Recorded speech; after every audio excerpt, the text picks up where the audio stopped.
Também para se somar com a gente, a jornalista, a crítica Isa Faria também para participar com a gente. Eu que sempre acompanho ela pelas redes sociais, fazendo vídeos muito divertidos e interessantes sobre o cinema como um todo, né, Isa? Mas agora especificamente no Oscar, que tá na boca do povo, tá muito nas redes sociais, inclusive o que a gente mais viu foram memes ontem, desde essa linha que eu estava discutindo aqui com a Fê agora, do melhor atriz, muita gente falando que inclusive o prêmio é para Mikey Madison e não para Demi Moore, foi um pouco na linha de quem não assistiu Substância é sobre isso o filme. Basicamente, queriam seu balanço aqui, seu balanço do que foi essa noite de Oscar, com destaque, é claro, para o nosso Ainda Estou Aqui, que era uma vitória que já estava dada, só da gente chegar lá já foi grandioso, né, Isa? Um bom dia para você.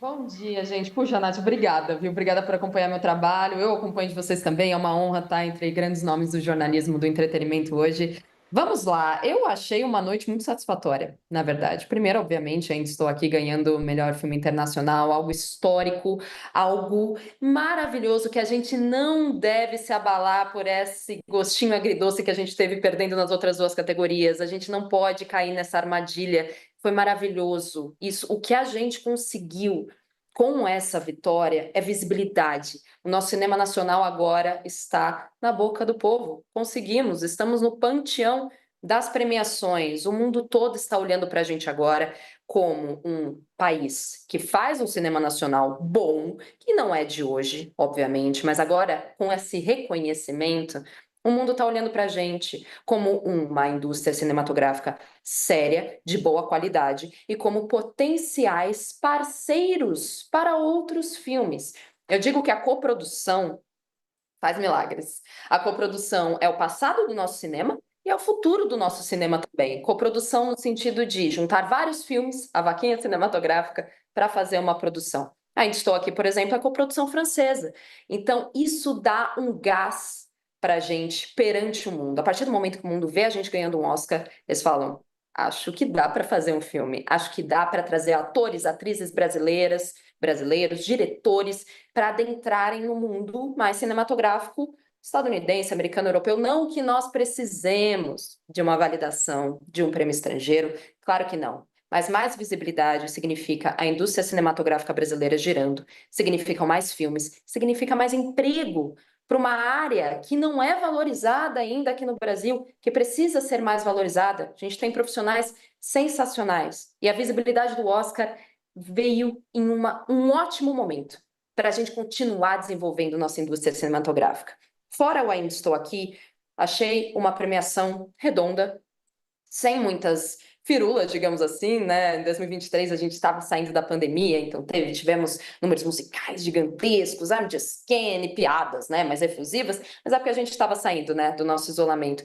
2024 é diferente. Estados Unidos está em outro momento, não podemos desconsiderar todo o contexto político agora que o país se envolve, e foi uma cerimônia mais sóbria, mas eu acredito que foi uma cerimônia muito importante para o cinema independente. Com a Nora ganhando, né, o tanto de Oscars que ela ganhou, 5 Oscars, né, concorreu em 6, mas ganhou 5. Isso significa um aceno da academia para o cinema independente americano que, dado o contexto político agora dos Estados Unidos, você premiar o Sean Baker, um diretor americano, que fala sobre classes mais desfavorecidas americanas, sobre trabalhadores marginalizados, né, que são justamente a margem da sociedade. Você dá um prêmio para um filme que fala sobre uma profissional do sexo, sobre uma mulher que foi iludida, né, por alguém de uma classe social mais abastada, infinitamente com mais dinheiro do que ela. Isso diz muito sobre o momento que os Estados Unidos está passando agora. Temos 9.500 votantes na academia, obviamente tendem mais para o lado liberal do que para o lado conservador, do que para o lado reacionário. Então, eu acredito que essa coisa da Nora ganhar praticamente tudo, eu acho que foi um recado assim dos próprios votantes, dizendo: olha, estamos juntos agora. Não é um momento fácil nos Estados Unidos, temos um presidente que não valoriza a nossa cultura, temos um presidente reacionário. Então, trazer isso para o sonho americano como uma crítica, que o sonho americano não existe, né? Isso foi um tema bem recorrente, principalmente em A Nora e o Brutalista, o sonho americano, a farsa do sonho americano, é mostrar para o mundo e também um afago, sabe? Funcionou talvez como um abraço nos próprios artistas, na própria indústria, falar: olha, a gente ainda tem diretores, temos diretores que querem mostrar os Estados Unidos como ele é. Então, achei uma posição muito interessante da academia em relação ao cinema independente. Acho que foi o grande destaque, assim, para mim. Muito importante. Eu queria ouvir o Sadovski nessa linha também, porque é isso, né? A gente vê, então, essa sinalização para o cinema independente com o Schemberger, Sadovski, esse ponto também que a Isa levantou, de quebrando, de certa forma, até uma barreira moral ali com essa discussão. Para quem não assistiu, fiquei com um pouco de pena também com a galera vaiando na rua, todo mundo vaiava tudo que não era o Ainda Estou Aqui. Foi clima de Copa do Mundo mesmo, mais do que compreensível, mas realmente é um filme muito bom e para quem não assistiu, mostra basicamente a relação de uma profissional do sexo com um oligarca russo, filho de um oligarca russo muito rico, dá umas viradas ali gigantes, mas é essa sinalização para uma discussão de um tema que é considerado tabu de certa forma, mostrando ali uma mudança de certa forma da academia, Sadovski, mas juntando aqui já em temas polêmicos como um todo, né? Essa questão em torno dessa sinalização para o cinema independente importante, a gente falando aqui de azarões, entrando nas questões de Emília Pérez, né? Tava então concorrendo ali, tinha mais indicações, né? Tinham 13 indicações para Emília Pérez, levou só 2 Oscars. A gente tem inclusive a imagem aqui para circular enquanto eu falo de um canal da TV mexicana dançando, comemorando quando Emília Pérez perdeu para o Brasil em melhor filme internacional. A gente sabe que foi uma campanha ali regada por polêmicas, puxando mensagens do passado. Eu queria saber de você... A Zoe Saldanha, inclusive, que levou de atriz coadjuvante, falou sobre isso depois, dizendo que não era para ser uma polêmica nesse sentido, que era um filme mostrando 4 mulheres fortes, que não era para diminuir ninguém do México. Esse filme que entrou nessas polêmicas justamente por não ter no elenco pessoas mexicanas, não ter sido gravado no México. Essas revelações foram sendo feitas, né, Sadovski, e culminaram aí então, nesse momento, sendo Emília Pérez considerado azarão, de certa forma, ali rebaixados durante a premiação do Oscar. Esse momento aí que a Zoe Saldanha está ganhando como melhor atriz coadjuvante, ela que foi o destaque do filme como um todo, Sadovski, mas queria esse balanço aqui com você desses pontos. Essa, então, essa sinalização para a Nora, para o cinema independente, as polêmicas de Emília Pérez e como que a gente deve ver daqui para frente essas discussões, guiando o rumo aí da academia, de certa forma. Eu acho que sempre que existe uma tendência mais à direita, mais conservadora no governo, o cinema independente cresce, porque é de lá que saem as ideias mais revolucionárias, né? Que incendeiam mais a plateia, que fazem as pessoas pensarem também. Até porque o cinema é uma máquina amorfa, gigantesca, então a gente vê os grandes candidatos a blockbuster seguindo uma linha mais conservadora em estrutura, né, em forma. Às vezes as ideias conseguem captar um pouco do tempo, mas a forma ela segue um caminho que é o caminho do produto, o caminho do comércio. O cinema independente, por ter um pouco menos de compromisso com quanto o filme vai render na bilheteria e tal, ele consegue ser um pouco mais livre para poder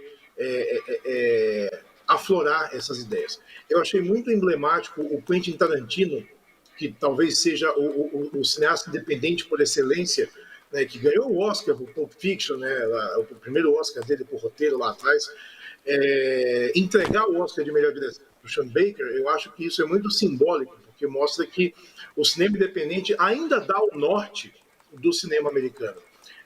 A gente vê o cinema hollywoodiano dos grandes blockbusters, às vezes muito árido de ideias, e precisa dessa oxigenação.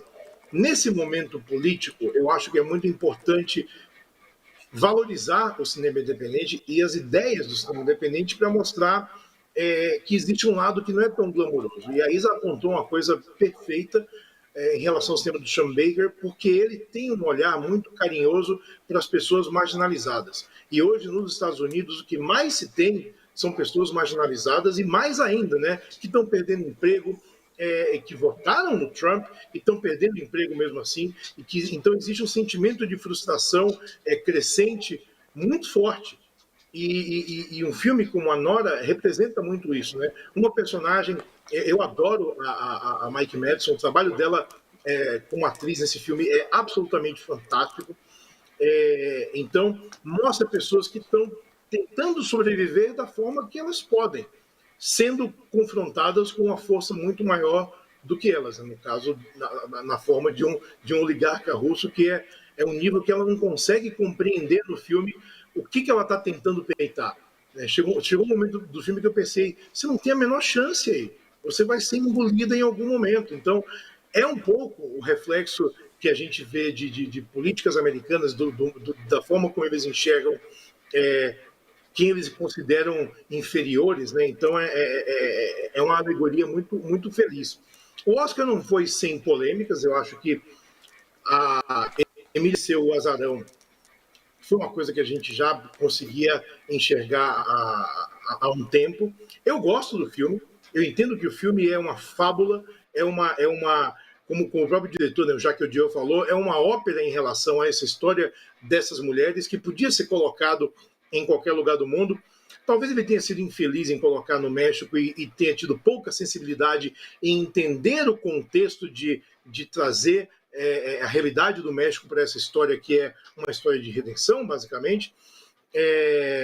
Independente disso, eu acho que é um filme que merece ser visto, eu acho um filme muito vibrante, mas quando as indicações saíram, eu cocei minha cabeça e falei, peraí, 13 indicações para esse filme? Tem uma coisa que a conta não está fechando. No fim das contas, quando eu fiz minhas previsões do Oscar, eu chutei que Emília Pérez ia ganhar melhor atriz coadjuvante e melhor canção, e foi daí que o filme ficou. Está de bom tamanho. Existe um exagero na agressividade contra os adversários do Brasil em uma disputa, né? Eu vi que Emília Pérez virou alvo numa época. Ontem muita gente estava disparando contra a Nora, que é um absurdo, né? Que é um filme belíssimo. Eu também escolhi a Nora como meu melhor filme de 2024. Eu acho um filme excepcional. Mas é a natureza que a gente tem quando a gente encara a arte, né? Como qualquer coisa. Temos as nossas preferências, olha o nosso lado e a gente defende esse lado com unhas e dentes. Eu lamento porque Emília Pérez, tematicamente e socialmente, é um filme importante, né? Primeira pessoa trans indicada ao Oscar de melhor atriz. Essa vitrine, né? Essa reflexão se perdeu por causa da própria Carla Sofia Gascon, né? Ela não tem mais ninguém a culpar, a não ser ela mesma. Então, a cerimônia foi muito ponderada nisso. Ainda é um programa de TV. Né? A gente ainda está vendo um programa de TV que tem que dar audiência, que tem que ter momentos mais engraçados, mais sóbrios, tal, mas, no geral, acho que foi uma boa cerimônia do Oscar e muito justa também. É curioso, porque a gente falando dessa reação dos brasileiros, minutos depois de sair o prêmio, os brasileiros já tinham ocupado o Instagram da coitada lá, lotando de mensagens, que foi muito do que alçou a Fernanda Torres também, de certa forma, do lado do apoio, mas aqui, fã ou hate, a gente é muito presente nessa, Dovs, que eu queria só aproveitar para